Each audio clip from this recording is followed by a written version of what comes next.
Hello YouTube, so this is the Driven to Compete channel. Hey, today's video is going to be about old school here that I'm sitting on the front bumper of. And how many of you grew up with that nursery rhyme about Pop Goes the Weasel? A little sing-along that was all part of Mother Goose. Well listen, I keep thinking of that because other than I've reworded it to say Pop Goes the Ponty. And I'm saying that because every weekend I popped a head gasket on this thing. So if you're new to the channel, you haven't already watched any of my other videos, let me tell you, I've had this car. It's a 67 Pontiac Firebird HO convertible. I've had it since 94. Of course, it didn't look like this when I bought it. But this has a lot of money, a lot of time and tears in this car. And I still can't believe it, but the motor was put together back in 2006. It was the very first thing I did before I restored the car. And I heard it. I popped a head gasket on the driver's side. And it's a V8. And, you're going to say, well, how do you know it's the driver's side? Well, I have dual exhaust coming off my headers, running straight out the back through mufflers. And it was smoking out of this exhaust pipe right down here, which I don't know if you can see it. There you go. It was smoking out of that side only, which tells me that I hurt the driver's side.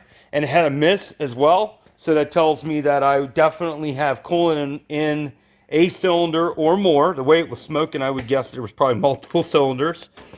So I've ordered some parts, and what I need to do here is start tearing the car down so that I can do some repairs. And I'm kind of anxious to see, just maybe as much as you are, as to, hey, what does that head gasket look like?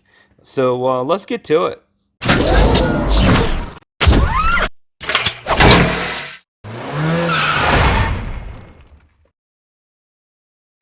Alright guys, so I know I started the video where I said we were going to pull it apart and I was going to fix the head gasket issue, but as you can see behind me here, I've got something else planned for it. So with the help of some good friends, we were able to pull this here. Tyler, Dusty, they're so camera happy, but we're going to pull this out, and I'll give you guys an update here once I've been able to get off the phone with Butler Performance, and I'll give you a informative sneak peek of what we're going to do to this thing. Alright guys, so the motor's out of the car. I'm sitting in front of the car right now, and I'm just sitting here contemplating, like, what's my next move? And I've got a couple options, and I'm going to share them with you. Would love your comments to see what your thoughts are as well. But so I could do a couple things. Motor's out, and I gotta tell you, I'm very disappointed in how rough that thing looks, because it only has about 5,000 miles on it. So I'm gonna clean it up, but I've got a couple options. Put head gaskets on the motor, replace a couple of the gaskets, clean it up, respray it, put it back in the car. That's option one. Option two is to put a 326 stroker package in the car. So this is a 326 HO motor that's been punched out 60 thousandths because it's been rebuilt multiple times over the years. And according to Butler Performance, if you take a 326, punch it out 60 thousandths, and then you put their stroker kit in it, it punches it out to 382 cubic inches.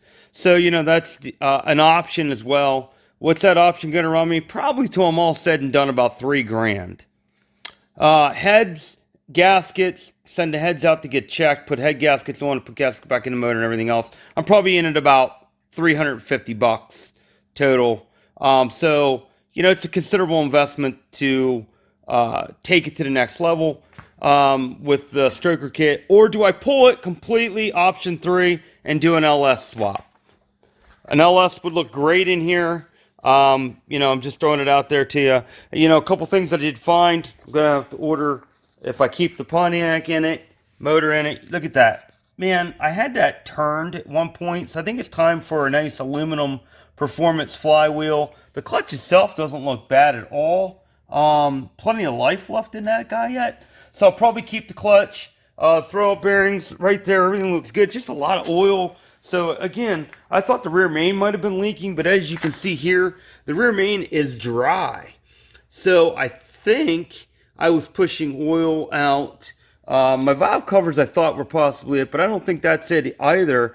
I really think that my oil was coming from my oil pan. And up front here, there's a lot, which I'm not sure if this is leaking probably. You can see that the pan, you can kind of see all that. And you can see that all the gook in there. I think all that is coming from the front of the motor. And it's just kind of like carried its way back with the pan leaking and such. So I got a little bit of work to do there. But again, I'm curious to see what your thoughts are. And then I pulled the trans out. Check that out. That is an M20 Muncie. I've been having some issues with under hard acceleration. The thing did not want to let me upshift. And of course, it didn't matter what the RPMs were. Every once in a while, it just didn't want to let me downshift. And it would only do it between second and third gears most of the time. So I'm going to take it apart, and I'm debating. Here's another thing. Do I keep the trans, or do I put a TKO 500 in it? Because they'll bolt right up as well. So, I've got some options. Curious to see what your thoughts are. But yeah, man, I mean, it's out. Let me turn this camera around. So yeah, it's out. This is probably going to be stage one of multiple videos. But listen, if you're into old school classics and you like Pontiacs, man, keep checking back.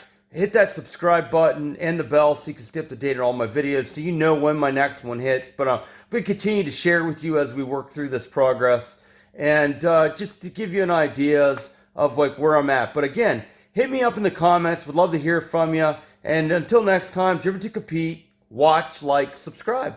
Have a great day.